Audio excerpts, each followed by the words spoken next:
OCD या obsessive compulsive disorder ये एक ऐसी मानसिक समस्या है जो कि काफ़ी कॉमन है और बहुत सारे लोग इससे पीड़ित हैं, परेशान हैं और इसके बारे में जानकारी ढूंढते रहते हैं। तो इस वीडियो में ओसीडी के बारे में डिटेल में हम समझाएंगे। ओसीडी क्या है, लक्षण क्या है, क्यों होती है, इलाज क्या है, क्या किया जा सकता है जिसको ओसीडी है, इस सब के बारे में डिस्कशन करेंगे। मेरा नाम डॉक्टर प्रवीण त्रिपाठी है, मैं एक साइकेट्रिस्ट यानी कि मनोचिकित्सक हूँ। ऑब्सेसिव कंपल्सिव डिसऑर्डर, नाम में ही दो शब्द हैं, ऑब्सेशन और कंपल्जन। इनको यदि हम समझ लें तो हम ओसीडी के बारे में काफ़ी कुछ समझ जाएंगे। पहला शब्द ऑब्सेशन। ऑब्सेशन होता क्या है? एक ही प्रकार का विचार दिमाग में बार बार आता है या फिर एक ही प्रकार की तस्वीर दिमाग में बार बार आती है। जैसे बहुत कॉमनली लोगों के मन में विचार बार बार आता है कि मेरे हाथ गंदे हैं, मेरा शरीर गंदा हो गया है। कुछ लोगों के मन में बार बार कुछ इमेज आ सकती है। जैसे मेरे एक पेशेंट के मन में बार बार एक इमेज आती थी, उनको दिखता था कि उनके जो पेरेंट्स हैं, जो कि ज़िंदा हैं, अभी स्वस्थ हैं, वो ज़मीन पे लेटे हुए हैं और उनके ऊपर कफन पड़ा हुआ है। अपने मरे हुए पेरेंट्स की तस्वीर आती थी जबकि पेरेंट्स ज़िंदा थे। कुछ लोगों को विचार या फिर इमेज ना आके अर्जिज आती हैं। जैसे कि कुछ लोग को ऐसा लगता है, जैसे मान लीजिए गाड़ी चला रहे हैं, एकदम से मन में आएगा कि इस गाड़ी को ले आके पेड़ पे ठोक दूँ या गाड़ी से किसी को मार दूँ। वो ऐसा करना नहीं चाहते हैं लेकिन बार बार ये अर्ज मन में आएगी। तो एक विचार या एक तस्वीर या एक अर्ज मन में बार बार आती है और ये जो विचार है या फिर ये जो इमेज है, एक ऐसी इमेज है या विचार है जो कि इंसान को परेशान करता है। उसका जो कंटेंट होता है वो ऐसा होता है जो इंसान को विचलित करता है, परेशान करता है। वो विचार जब मन में बार बार आता है तो इंसान में थोड़ी घबराहट फीलिंग होती है, उसको थोड़ा परेशान सा फील करता है। वो व्यक्ति आमतौर पे ये समझता है कि जो विचार मेरे मन में आ रहा है ये बेकार का विचार है, उसको रोकने का भी प्रयास करता है, लेकिन उसमें वो असफल होता है और वो घबराहट बढ़ती जाती है। तो मान लीजिए एक व्यक्ति है जिसके मन में विचार आ रहा है कि मेरे हाथ गंदे हैं, मेरा शरीर गंदा है, मैंने कुछ गंदा टच कर लिया, वो रोक रहा है, नहीं रुक रहा है, विचार बार बार आ रहा है, घबराहट हो रही है। तो आखिरी में परेशान होकर व्यक्ति क्या करता है, ये व्यक्ति बाथरूम में जाता है, अपने हाथ धोता है और जब ये हाथ धोता है तो कुछ समय के लिए इसको आराम मिलता है, लेकिन फिर ये पूरी साइकिल फिर से रिपीट होती है। तो ये हाथ धोने की प्रक्रिया को हम बोलते हैं कंपल्जन। तो जो विचार आया या फिर जो इमेज आई उसको हमने बोला ऑब्सेशन। उसके बाद जो किया व्यक्ति ने उस घबराहट को कम करने के लिए, उसके हमने बोला कंपल्जन। तो यही ऑब्सेशन और कंपल्जन मिलके बनाते हैं ऑब्सेसिव कंपल्सिव डिसऑर्डर। थोड़ा सा और डिटेल में समझते हैं इसको। अब ये जो ऑब्सेशन और कंपल्जन हैं, ये कई बार लोगों को लगता है कि यार कभी कभी तो कुछ विचार किसी के भी मन में आते हैं और एकदम सही बात है। कभी कभी उल्टी पुल्टी बातें, कभी सडनली कुछ मन में आ जाना, ये सबके मन में होता है। लेकिन कब हम इसको बीमारी बोलते हैं, कब हम इसको नॉर्मल बोलते हैं, ये डिपेंड करता है कि इन सब चीज़ों में समय कितना व्यतीत हो रहा है। आमतौर पे कहा जाता है कि यदि ऑब्सेशंस और कंपल्जन्स में 24 में से 1 घंटे से ऊपर आपका लगता है और उसकी वजह से आप काफ़ी परेशान हो जाते हैं, डिस्ट्रेस हो जाते हैं और आपका जो नॉर्मल जीवन है, चाहे अगर आप एक स्टूडेंट हो तो आपकी पढ़ाई, अगर आप एक कुछ काम करते हैं, नौकरी करते हैं तो आपका काम, बिजनेस करते हैं तो आपका बिजनेस, या फिर पारिवारिक जीवन पे अगर एक असर पड़ने लगता है तो हम बोलते हैं कि ये एक बीमारी है। कुछ लोगों में जिनको ओसीडी है, ऑब्सेसिव कंपल्सिव डिसऑर्डर है, उनको इंसाइट बहुत अच्छी होती है। इंसाइट मतलब वो आके बोलते हैं कि डॉक्टर साहब मेरे मन में विचार बार बार आता है कि मेरे हाथ गंदे हैं, लेकिन मुझे पता है कि मेरे हाथ गंदे नहीं हैं और मैं जाके बार बार हाथ धो लेता हूँ। मुझे ये भी पता होता है कि मुझे हाथ धोने की ज़रूरत नहीं है, लेकिन मैं रोक नहीं पाता, बट मुझे पता है सब बेकार की बातें हैं। ये होता है गुड इंसाइट, कि आपको पता है कि आपको क्या हो रहा है। कुछ लोगों को धीरे धीरे करके या कई बार शुरुआत से ही ये पता लगना भी बंद हो जाता है कि वो जो कर रहे हैं वो गलत है या फिर वो अनावश्यक है। उस केस में हम बोलते हैं पुअर इंसाइट या फिर एब्सेंट इंसाइट। अब ज़रा बात करते हैं कि किस प्रकार के विचार लोगों के मन में आते हैं। सबसे कॉमन जो आता है उसको हम बोलते हैं कंटैमिनेशन या cleaning. Obsessions of contamination followed by compulsions of cleaning. तो इसमें होता क्या है, व्यक्ति के मन में ऐसा कुछ आएगा कि गंदगी लगी हुई है।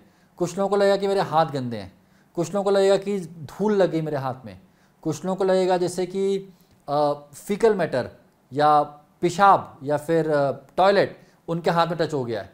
कुछ लोगों को लगेगा कि किसी और व्यक्ति का खून तो नहीं लग गया, कुछ लोगों को लगेगा कि कुछ गंदगी कीचड़ तो नहीं लगी मेरे हाथ में। इस प्रकार के विचार उनके मन में आते हैं। अच्छा, इंटरेस्टिंग चीज़ ये है कि कई बार ऐसे मेरे एक पेशेंट थे, उनको क्या होता था कि उनको दूर से भी अगर कोई डॉग दिख जाता था, कोई कुत्ता दिख जाता था, तो उनको लगता था कि उसने मुझे टच कर दिया और मेरा शरीर गंदा हो गया। अब उनको ये पता है कि उसने टच किया नहीं है, लेकिन फिर भी लग रहा है कि मैं गंदा हो गया हूँ।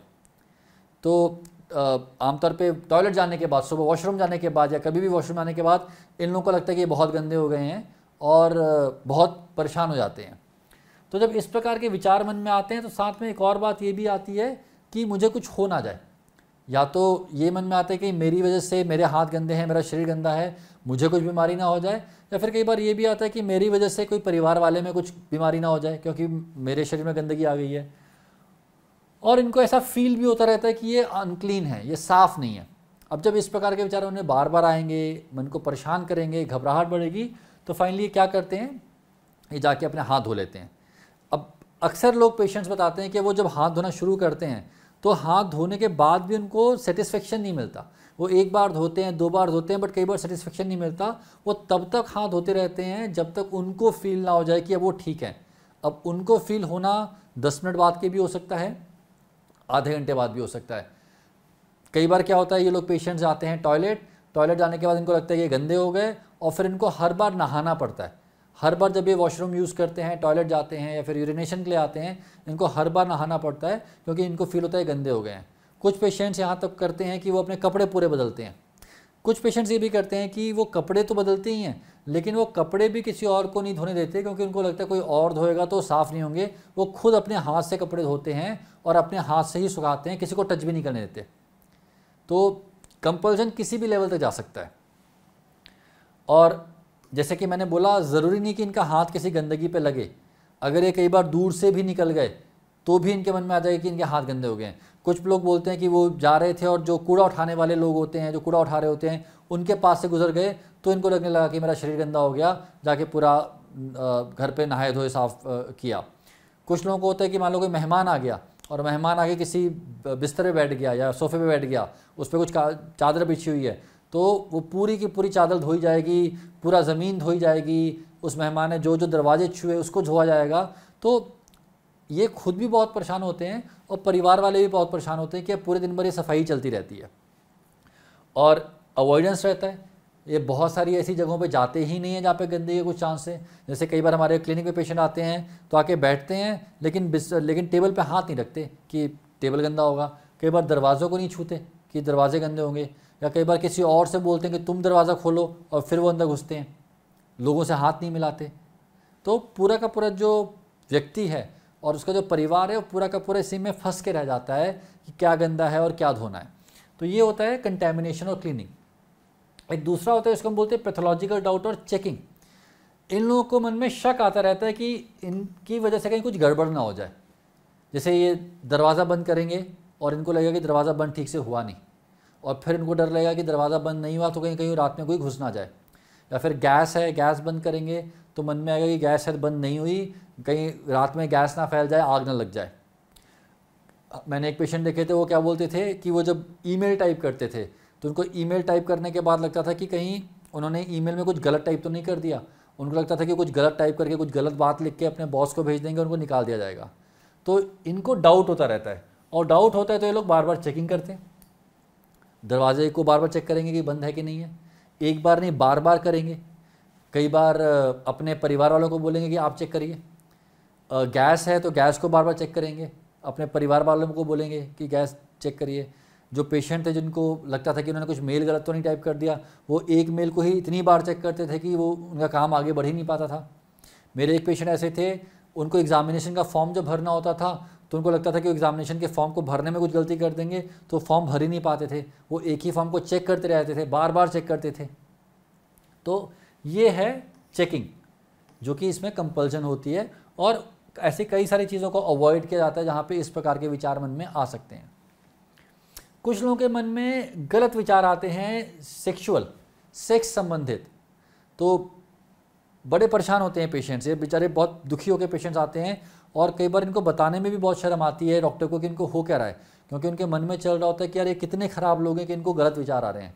तो कुछ पेशेंट्स को अपने परिवार वालों के लिए गलत विचार आ जाते हैं, मदर के लिए, सिस्टर के लिए, कज़न के लिए गलत विचार आ जाते हैं। अब ये चाहते नहीं हैं, ये मन से ख़राब इंसान नहीं है, ऐसा नहीं कि गलत लोग हैं, बहुत दुखी हैं इस बात से कि गलत विचार क्यों आ रहे हैं, लेकिन विचार आ रहे हैं, परिवार वालों के लिए आ रहे हैं। और जब ये परिवार वालों के लिए गलत विचार आते हैं तो इनको बड़ी आत्मग्लानि होती है, बड़ी गिल्ट फील होता है, बड़ा ख़राब महसूस करते हैं। लेकिन है तो बीमारी, आप रोकने का प्रयास करते हैं बट वो और आता है। कुछ लोग को एग्रेशन का विचार आता है। एग्रेशन के विचार में उनको ऐसे मन में आता है कि किसी को मार दूं या फिर किसी का नुकसान कर दूं, इस प्रकार के विचार आते हैं। इनको डर लगता रहता है कि इनसे कुछ गलत ना हो जाए, इनसे कुछ गलत ना हो जाए।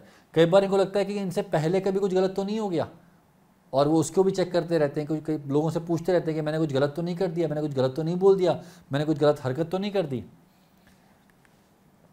कुछ लोगों को चीज़ें एकदम ठीक से चाहिए होती हैं, चीज़ें सब कुछ सिमेट्रिकली, सब कुछ एक अलाइंड होना चाहिए।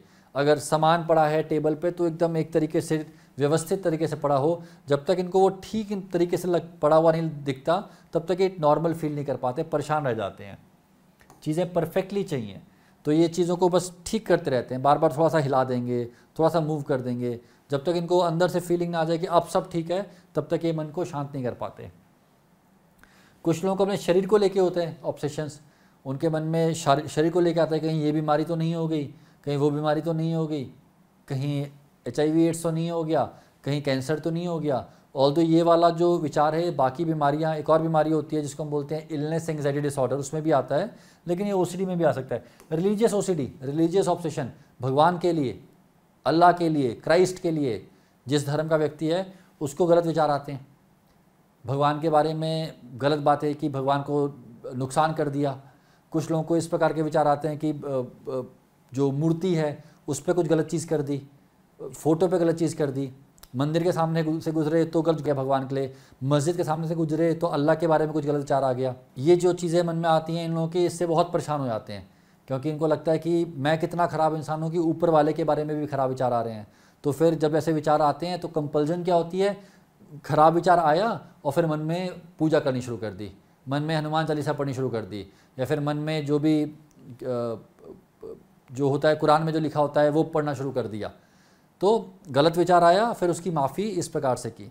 इनमें से ऐसे कई लोग होते हैं जो कि फिर ऐसा कर लेते हैं कि सामने मंदिर के सामने जाना ही ना पड़े या मस्जिद के सामने जाना ही ना पड़े। मेरे एक पेशेंट थे, वो क्या करते थे, जैसे हमारे देश में कैलेंडर्स पे बहुत भगवान की फ़ोटोज़ होती हैं, मूर्तियाँ होती हैं, तो ये करते थे कि घर में कोई मूर्ति नहीं होनी चाहिए, कोई कैलेंडर नहीं होना चाहिए, और पूरी कोशिश करते थे कि सामने कुछ दिख ना जाए, क्योंकि कुछ दिख गया, कुछ गलत विचार आ गया तो बहुत ख़राब लगता था इनको। ये रिलीजियस OCD होता है। अब OCD एक बहुत कॉमन बीमारी है, लगभग 2 से 3% लोगों में पाई जाती है। तो आप समझ लीजिए, मान लीजिए एक बड़ा शहर है जैसे दिल्ली, जिसमें 1 करोड़ लोग रहते हैं, तो लगभग 2 लाख लोगों को OCD होगा, जो कि एक बहुत बड़ा नंबर है। तो OCD ऐसा नहीं है कि बहुत कोई अनकॉमन बीमारी है, OCD एक बहुत कॉमन बीमारी है। दुख की बात यह है कि लोग OCD को गलत तरीके से यूज़ कर लेते हैं। जो लोग को साफ सफाई पसंद है वो कभी बड़े खुश होकर बोलते हैं कि मुझे तो OCD है, तुम्हें भी OCD है क्या? बट उनको ये समझ नहीं आता है कि OCD एक बहुत ख़राब बीमारी है। जिसको होती है उसी को समझ आता है कि उसको क्या हो रहा है। एक और चीज़ है, साथ वाले नहीं पहचान पाते या साथ वाले समझ नहीं पाते। वो बोलते हैं यार मत करो ना, तुम बार बार हाथ धो रहे हो, मत धो, तुम्हारी तो हाथ में है। उनको ये समझ नहीं आ पाता है परिवार वालों को या दोस्तों के कि इंसान के मन में चल क्या रहा है। तो एक ऐसी बीमारी है जो जिसको होती है उसी को समझ आती है या फिर डॉक्टर को समझ आती है, आसपास वाले लोग समझ नहीं पाते उस चीज़ को। जो स्टडीज़ होती हैं कम्युनिटी में, उसमें पाया गया कि ये औरतों में ज़्यादा पाई जाती है पुरुषों की तुलना में। OCD के पेशेंट्स में डिप्रेशन के लक्षण आमतौर पे पाए जाते हैं। लगभग 3/4 पेशेंट्स जिनको OCD है उनको लाइफ में कभी ना कभी डिप्रेशन के लक्षण आते हैं, और OCD विद डिप्रेशन अपने आप में एक सिग्निफिकेंट बीमारी हो जाती है, क्योंकि एक तो आपका समय में निकल रहा है बेकार के विचारों में, और धीरे धीरे करके आप उदास भी हैं, आपका काम करने का भी मन नहीं कर रहा, आपको नींद भी नहीं आ रही है, आपको कई बार गलत विचार आ रहे हैं, अपने आप को नुकसान पहुंचाने वाले विचार आ रहे हैं। तो ये सब डिप्रेशन के लक्षण होते हैं। OCD आमतौर पे लंबी चलने वाली बीमारी है। पहले एक समय था जब माना जाता था कि OCD ठीक ही नहीं हो सकती, लेकिन बाद में पाया गया कि ये जो नकारात्मक सोच है ठीक नहीं है। लगभग 43 से 76% तक, लगभग 3/4 लोग तक या तो पूरी तरीके से ठीक हो जाते हैं या फिर उनमें काफ़ी हद तक इम्प्रूवमेंट आ जाता है। लेकिन ऐसा पाया गया है कि यदि व्यक्ति को बीमारी है और वो लंबे समय तक इलाज नहीं करवा रहे अपना, बिना इलाज की बीमारी चले जा रही है, तो फिर बाद में रिजल्ट आना थोड़ा मुश्किल हो सकता है। इसलिए बोला जाता है कि आपको जब भी लगे आपको OCD के लक्षण आ रहे हैं, कुछ हफ्तों से या महीनों से, तो आप वेट मत करिए, ट्रीटमेंट लीजिए। ट्रीटमेंट लेंगे तो ट्रीटमेंट के असर आने की संभावना भी बढ़ जाती है। ओसीडी होता क्यों है? अब हमारा जो रिसर्च है, जो साइंस है, काफ़ी हद तक आगे बढ़ चुका है। अब ऐसा पाया गया है कि दिमाग में एक ट्रैक्ट होता है, दिमाग में एक आप मान लीजिए कि डिफरेंट दिमाग के जो रीजन्स हैं वो आपस में जुड़े हुए हैं। जैसे मैं आपको एक फ़ोटो दिखाता हूँ, ये देखिए, ये आपका दिमाग है, इसमें डिफरेंट पार्ट्स दिखा रखे हैं। तो एक ट्रैक्ट होता है जो कि दिमाग से ऐसे मान लीजिए एक ऐसे ट्रैक सा है, एक घुमावदार सा ट्रैक सा है, जिसको हम बोलते हैं CSTC ट्रैक्ट, क्योंकि शुरुआत होती है इसकी कॉर्टेक्स से और ये दिमाग के एक हिस्से में जाता है जिसको हम बोलते हैं स्ट्राइटम, और वहाँ से दिमाग के एक और हिस्से में आता है जिसको हम बोलते हैं थैलेमस। थैलेमस थोड़ा पीछे की तरफ होता है और फिर घूम के वहीं पे आ जाता है जहाँ से शुरुआत हुई। तो एक तरीके से OCD में इस ट्रैक्ट में विचार फंस जाते हैं, विचार फंस से गए और वो बार बार घूम घूम के एक ही विचार मन में बार बार आ रहा है। ये है CSTC ट्रैक, एक ओवर एक्टिव ट्रैक बन गया है। इसको हम एक तरीके से ऐसे भी समझ सकते हैं कि मान लीजिए एक छन्नी होती है जो विचारों को, बेकार के विचारों को छान देती है। वो छन्नी खराब हो गई है तो बेकार के जो विचार हैं वो घूमे जा रहे हैं, बार बार दिमाग में आ रहे हैं। OCD का इलाज कैसे किया जाता है? अच्छा, ट्रैक के अलावा कई सारे न्यूरोट्रांसमीटर्स हैं, जैसे सेरोटोनिन, नॉरएपिनेफ्रिन, ग्लूटामेट, ये सारे रसायन हैं, केमिकल्स हैं दिमाग के। ऐसा माना जाता है कि इन केमिकल्स की जो फंक्शनिंग है या ये केमिकल्स जो हैं इनके लेवल्स में भी इम्बैलेंस है। ये सोच लेना कि लेवल कम हो गया, ज़्यादा हो गया, बहुत सिंप्लीफाइड तरीका हो गया समझने का। इसकी जगह हम बोलते हैं डिसरेगुलेशन है, रेगुलेट ठीक से नहीं हो रहा है। लेकिन आपकी जो दवाइयाँ हैं वो आमतौर पे इन्हीं केमिकल्स के ऊपर काम करती हैं। विदेशों में वेस्टर्न, पाश्चात्य जो सभ्यता है, वेस्टर्न वर्ल्ड जो है, वहाँ तक OCD के पेशेंट्स को लगभग 10 साल लग जाते हैं ट्रीटमेंट लेने से पहले। 10 साल तक बीमारी चलती रहती है, उसके बाद जाके वो ट्रीटमेंट लेकर आते हैं, और बच्चों में लगभग 2-3 साल के बाद जाके ट्रीटमेंट हो पाती है। तो दिक्कत क्या है कि जितना लंबा समय लग रहा है ट्रीटमेंट लेने में, उतनी ज़्यादा बीमारी ख़राब होती चली जाती है। ट्रीटमेंट क्या है? 2 चीज़ें हैं जो कि वर्ल्ड वाइड सबसे अच्छी मानी जाती हैं। एक होती है आपकी काउंसलिंग, जिसको मेडिकल भाषा में बोला जाता है CBT, कॉग्निटिव बिहेवियरल थेरेपी। दूसरी होती है मेडिकेशंस, जिनका काम है सेरोटोनिन के लेवल्स को दिमाग में बढ़ाना। अब एक बात ध्यान रखिए, ये जो मेडिकेशंस हैं, ऐसा नहीं है कुछ आर्टिफिशियल सेरोटोनिन आपके दिमाग में डाल देती हैं। आप ही के दिमाग का जो सेरोटोनिन है उसको वो ख़राब होने से रोकती हैं। बेसिकली होता क्या है कि दिमाग में जो सेरोटोनिन बनता है वो रिलीज़ होता है और फिर जो दिमाग की सेल्स हैं उसको तोड़ देती हैं और ख़त्म कर देती हैं, और फिर नया सेरोटोनिन आता है। इन दवाइयों का काम क्या है? वो जो सेरोटोनिन बना हुआ है उसको टूटने से बचाना, जिससे कि लेवल्स धीरे धीरे बढ़ने लगते हैं। जब लेवल्स बढ़ते हैं तो पाया गया कि सिम्टम्स कम होते हैं।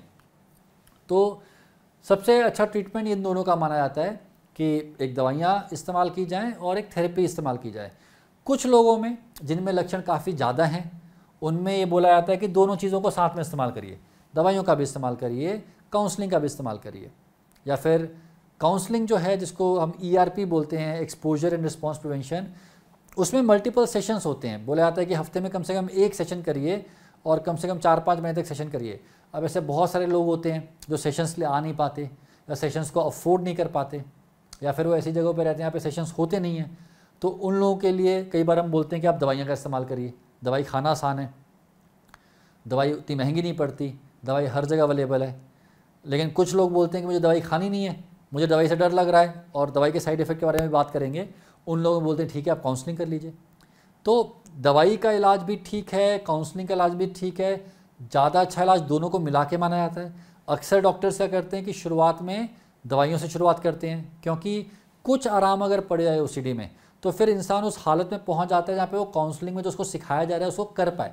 तो ये काउंसलिंग ऐसा नहीं है कि आप बैठे एक थेरेपिस्ट के सामने, उन्होंने आपको कुछ बोल दिया, आपने सुन लिया, आप ठीक हो गए, ऐसा नहीं होता है। थेरेपिस्ट आपको बताते हैं कि इन विचारों को कैसे हैंडल करना है, घर पे जाके क्या करना है, एक्सरसाइज करनी पड़ती हैं, घर पे आपको होमवर्क मिलता है उसको फॉलो करना पड़ता है। तो कई बार जब सिम्टम बहुत ज़्यादा हों तो उस हालत में नहीं होता इंसान कि उन सब चीज़ों को फॉलो कर पाए, तो उस टाइम पे दवाइयों के साथ शुरुआत कर ली जाती है। जब थोड़ा दवाइयों का असर आ जाए, लक्षण थोड़े कम हो जाएं, इंसान इस काबिल हो जाए कि वो थेरेपी में जा सकता है तो उसको थेरेपी में शिफ्ट कर दिया जाता है और दवाइयाँ कम कम करके बंद करने का प्रयास किया जाता है। SSRIs, selective serotonin reuptake inhibitors. Selective serotonin reuptake inhibitors ऐसी दवाइयाँ हैं जो कि आमतौर पे शुरू की जाती हैं। कई प्रकार की दवाइयाँ हैं, फ्लुओक्सेटिन है, फ्लुओक्सामिन है, सर्ट्रोलिन है, पेरोक्सटिन है, इस प्रकार की दवाइयाँ आमतौर पे अप्रूव की जाती हैं। ये FDA अप्रूव्ड है, जो अमेरिका में है FDA, जो कि ट्रीटमेंट को अप्रूवल देता है, उसने इनको अप्रूव कर रखा है। आमतौर पे हम एक SSRI से इसलिए शुरू करते हैं क्योंकि इसके साइड इफेक्ट होने के चांसेस कम रहते हैं। देखिए, लोग ना मानसिक बीमारियों की जो दवाइयाँ हैं उससे डरते बहुत ज़्यादा हैं कि कहीं कुछ हो ना जाए, लेकिन आमतौर पे क्या पाएगा कि जब आप कोई नई दवाई शुरू करते हैं तो साइड इफ़ेक्ट हो सकते हैं। किस प्रकार के साइड इफ़ेक्ट? यूजुअली पेट के साइड इफ़ेक्ट, पेट में एसिडिटी हो गई, या फिर कुछ लोगों को शुरुआत के 3-4 दिन टॉयलेट ज़्यादा जाना पड़ता है। ऐसा नहीं है कि उनको लूज मोशन हो जाता है, बट उनको 2-3 बार टॉयलेट जाना पड़ता है। कुछ लोगों को कॉन्स्टिपेशन भी हो सकता है, बट ये सब चीज़ें सब में नहीं होती और मैनेज की जा सकती हैं कि खाना खाने के बाद आप दवाई खाइए, लो डोज से शुरू करिए, ये सब करके मैनेज हो जाती हैं। लोगों को लगता है कि कहीं दिन भर नींद तो नहीं आती रहेगी, आमतौर पे ऐसा नहीं होता। जो दवाइयाँ दी जाती हैं लो डोज में दी जाती हैं, यदि किसी को नींद ज़्यादा आ जाती है तो दवाई की डोज कम कर दी जाती है या दवाई चेंज कर दी जाती है। तो SSRI जो दवाइयाँ हैं काफ़ी सेफ़ मानी जाती हैं। शुरुआत में कोई साइड इफ़ेक्ट नहीं होते, मतलब शुरुआत में जो साइड इफ़ेक्ट हो सकते हैं वो ऐसे खतरनाक नहीं होते, उनको मैनेज किया जा सकता है। लॉन्ग टर्म में 2 टाइप के साइड इफ़ेक्ट हो सकते हैं। एक तो वेट गेन, कुछ लोगों का वजन बढ़ सकता है। उसके लिए हम ये बोलते हैं कि देखिए, इन दवाइयों से कई बार भूख बढ़ जाती है। भूख बढ़ने पे आप क्या खा रहे हैं उस पर डिपेंड करेगा कि आपका वजन बढ़ेगा कि नहीं बढ़ेगा। यदि आपको भूख लगती है और आप खूब सारा मीठा खाना शुरू कर दें, खूब सारा तला हुआ खाना शुरू कर दें, कोल्ड ड्रिंक पीना शुरू कर दें तो वजन बढ़ जाएगा। बट अगर आप अपने डाइट पे कंट्रोल रखें, ज़्यादा सब्जियाँ ज़्यादा खाएँ, सैलड ज़्यादा खाएँ, पानी ज़्यादा पिएँ तो आपका वजन नहीं बढ़ेगा। फिर भी यदि किसी का वजन बढ़ता है तो दवाई चेंज कर दी जाती है। एक और समस्या आती है सेक्सुअल साइड इफ़ेक्ट्स की। लॉन्ग टर्म में कुछ लोगों को सेक्सुअल साइड इफ़ेक्ट हो सकता है। अब ये बड़ा इंटरेस्टिंग है, कुछ लोगों को सेक्सुअल साइड इफ़ेक्ट होता है। साइड इफ़ेक्ट क्या हो सकता है? सेक्स की इच्छा कम हो जाना, या फिर कुछ लोगों में, पुरुषों में इरेक्शन में कमी होने लगना, और कुछ लोगों में सेक्सुअल परफॉर्मेंस बढ़ जाती है क्योंकि ये दवाइयाँ टाइमिंग इंक्रीज़ कर देती हैं व्यक्ति का जो सेक्स का टाइमिंग होता है। तो कुछ पेशेंट्स बोलते हैं कि सेक्सुअल प्रॉब्लम हो रही है, कुछ पेशेंट्स बोलते हैं कि सेक्सुअल इंप्रूवमेंट हो गई है। आमतौर पर दोनों ही केसेस में दवाई जब बंद की जाती है तो चीज़ें खत्म हो जाती हैं, चली जाती हैं। तो सेक्सुअल साइड इफ़ेक्ट, अब इसमें देखिए बड़ी इंपॉर्टेंट चीज़ है कि जिस व्यक्ति को OCD के बहुत सिम्टम आ रहे हैं, जो बहुत डिप्रेस्ड है, जो वैसे ही नॉर्मल लाइफ में नहीं जी पा रहा, वो पेशेंट्स कई बार आके बोलते हैं कि सिर्फ सेक्सुअल साइड इफ़ेक्ट कल को हुआ तो हुआ, अभी ठीक तो हूँ पहले मैं। तो ये बात बता देना एक डॉक्टर का फ़र्ज़ होता है कि ये चीज़ें हो सकती हैं, और ये बताना भी फ़र्ज़ है कि ये हर पेशेंट में होती नहीं है। तो साइड इफ़ेक्ट के डर से दवाई बंद करके बीमारी को झेलते रहना, वो भी तो कोई बहुत अच्छी चीज़ नहीं है। OCD में दवाइयों का असर धीरे धीरे आता है, कई बार 2-3 महीने लग जाते हैं पूरा असर आने में। इसलिए हम बोलते हैं कि OCD का यदि आप इलाज करवा रहे हैं तो थोड़ा संयम रखिए, थोड़ा पेशेंस रखिए, धीरे धीरे करके इम्प्रूवमेंट आएगा। कुछ और दवाइयाँ भी हैं, जैसे क्लोमिप्रामिन करके दवाई होती है, क्लोनिल एक बहुत कॉमन ब्रांड है, उनको भी यूज़ किया जा सकता है। उस दवाई के अपने फ़ायदे हैं, अपने नुकसान हैं। फ़ायदे, कुछ लोगों में ज़्यादा अच्छा काम करती है। नुकसान है कि कुछ लोगों को मुंह सूखने का साइड इफ़ेक्ट होता है या फिर कब्ज़ होने का साइड इफ़ेक्ट होता है, तो उनको बोला जाता है कि आप पानी ज़्यादा पीजिए, आप फल फ्रूट ज़्यादा खाइए, आप रफ़े ज़्यादा खाइए। काफ़ी सारे पेशेंट्स में यदि पहली दवाई से पूरा इंप्रूवमेंट नहीं आया तो एक दवाई ऐड कर दी जाती है जिसको हम बोलते हैं डोपामाइन रिसेप्टर एंटागोनिस्ट। और जैसा कि हमने पहले बोला था कि दवाइयों का और काउंसलिंग का ट्रीटमेंट यदि साथ में किया जाए तो रिजल्ट के आने की संभावना और बढ़ जाती है। कई बार मरीज़, पेशेंट जो होते हैं वो दवाई ठीक से खाते नहीं हैं। कुछ लोगों में क्या होता है कि उनकी बीमारी ही इस प्रकार की है, उनको हर चीज़ से डर लग रहा है कि मुझे कुछ हो ना जाए, तो उनको दवाई से भी डर लगता है कि इस दवाई से मुझे कोई साइड इफ़ेक्ट ना हो जाए। कई बार पेशेंट इस बात को मान ही नहीं पाते हैं कि उनको कुछ मानसिक समस्या है, वो इस बात को एक्सेप्ट ही नहीं कर पाते, और वो यहाँ वहाँ बाबा के पास और यहाँ नेचुरल और क्या क्या चीज़ों में फंसे रह जाते हैं। समय बीतता चला जाता है, बीमारी बढ़ती चली जाती है, डॉक्टर के पास नहीं पहुँच पाते। कई बार डॉक्टर अवेलेबल ही नहीं होते, और कई बार दवाइयाँ इतनी महंगी होती हैं, दवाई सूट नहीं कर होती हैं, उस वजह से भी दिक्कत हो सकती है। काउंसलिंग जो है उसको जैसे मैंने बताया ERP करके होता है, और ऐसा बोला जाता है कि 13 से लेकर 20 तक वीकली सेशंस लीजिए, कि हर हफ्ते में एक थेरेपी सेशन लीजिए। यदि असर अच्छा नहीं आ रहा है तो बढ़ाना भी पड़ता है, और असर अच्छा आ जाए तो कम कम करके बंद भी कर सकते हैं। कई लोग बोलते हैं कि ओसीडी की दवाई एक बार शुरू हो गई तो बीमारी तो कभी बंद नहीं हो सकती। ऐसा नहीं है। जो अमेरिकन गाइडलाइंस हैं वो कहती हैं कि आप कम से कम 1 से 2 साल का ट्रीटमेंट करिए और उसके बाद आप दवाई की डोज 10 से 25% हर 1 से 2 महीने कम कर सकते हैं। लेकिन ये करना बड़ा सावधानी से करना चाहिए। जैसे कि आप देख पा रहे हैं 10 से 25% 1 से 2 महीने में, मतलब बहुत धीरे धीरे धीरे धीरे करके दवाइयाँ बंद करनी चाहिए। यदि जल्दीबाजी में दवाइयाँ बंद करने की कोशिश की जाती है तो बीमारी के वापस आने की संभावना बढ़ जाती है। कुछ लोगों में दवाइयाँ कम होकर बंद हो पाती हैं, कुछ लोगों में दवाइयाँ कम हो पाती हैं, और कुछ लोगों में मान लीजिए सिम्टम बहुत ज़्यादा हैं तो दवाई चलती रह जाती है। अब कुछ नए तरीके भी आ गए हैं ट्रीटमेंट के, जैसे एक RTMS करके तरीका है जिसमें मैग्नेट का इस्तेमाल करके दिमाग के कुछ एरियाज़ को स्टिमुलेट किया जाता है। तो ये कुछ पिछले 4-5 साल में अप्रूव हुआ है। कुछ ऐसी मशीनें आ गई हैं जो कि मैग्नेटिक थेरेपी से इम्प्रूवमेंट ला सकती हैं। पर देखिए ऐसा नहीं है कि मैग्नेट है, महंगा है तो अच्छा रहेगा हमेशा। काफ़ी सारे पेशेंट्स में, काफ़ी सारे में क्या, हर पेशेंट में आज भी यही गाइडलाइन सारी कहती हैं कि आप पहले या तो मेडिकेशन से स्टार्ट करिए या फिर काउंसलिंग से स्टार्ट करिए। सो ये मोटा मोटा ओसीडी के बारे में है। अब देखिए एक आम व्यक्ति के तौर पे यदि मैं आपको एक सलाह देना चाहूँ तो ये रहेगी कि ओसीडी की बीमारी जो है वो जीवन पे काफ़ी ख़राब इम्पैक्ट डाल सकती है। लाइफ रुक सी जाती है, लाइफ उसी चीज़ों में, हाथ धोने में, चेक करने में, इन सब चीज़ों में अटक के रह जाती है। और उसका असर ना सिर्फ आपके करियर पे पड़ता है बल्कि आपके परिवार पे भी पड़ता है, आपके पारिवारिक रिश्तों पे भी पड़ता है, आपकी पढ़ाई पे भी पड़ता है। और ये अपने आप ठीक नहीं हो जाएगा, सिर्फ अपने मन से सोचने से ठीक नहीं हो जाएगा। हालांकि आपका जो मोटिवेशन है उसका भी रोल है, अगर आप मोटिवेटेड हैं तभी रिजल्ट आएगा। लेकिन आपको एक प्रैक्टिशनर से, एक साइकेट्रिस्ट से, एक थेरेपिस्ट से हेल्प लेनी बहुत ज़रूरी है।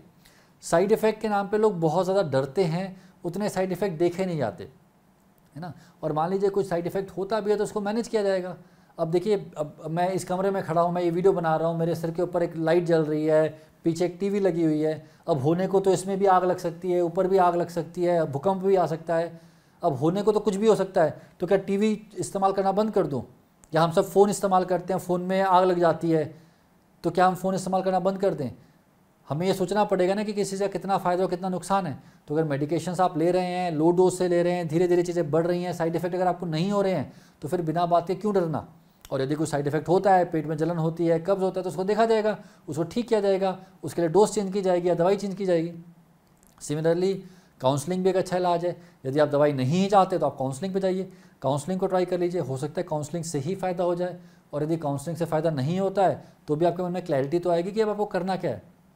तो देखिए, ओसीडी की बीमारी होने का मतलब ये नहीं कि अब आप नॉर्मल ज़िंदगी नहीं जी सकते।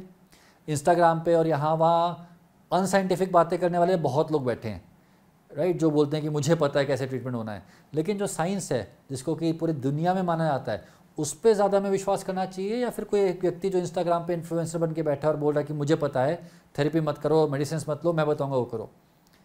आपको ट्रस्ट किस पे करना है ये बड़ा इंपॉर्टेंट है। और मैं ये भी बोलता हूँ, यदि आपको प्राइवेट डॉक्टर्स पे ट्रस्ट नहीं है तो आप सरकारी में जाइए। अगर आपको ये भी डर लगता है कि सरकारी डॉक्टर फार्मा कंपनी से पैसा खा रहा है तो आप जेनरिक दवाइयाँ खरीदिए। हमारे देश में तो अब जेनरिक दवाइयों की भी सुविधा आ गई है, सरकार ने उपलब्ध कर दी है। आपको सरकारी डॉक्टर को दिखाना है तो उनको दिखाइए। अगर आपको प्राइवेट डॉक्टर पर विश्वास नहीं है तो सरकारी में दिखाइए। अगर आपको लगता है सरकारी डॉक्टर को टाइम नहीं दे रहा तो प्राइवेट में दिखाइए। अगर आपको दवाई से डर लग रहा है तो आप काउंसलिंग लीजिए। अगर आपको काउंसलिंग में टाइम नहीं मिला तो दवाई लीजिए।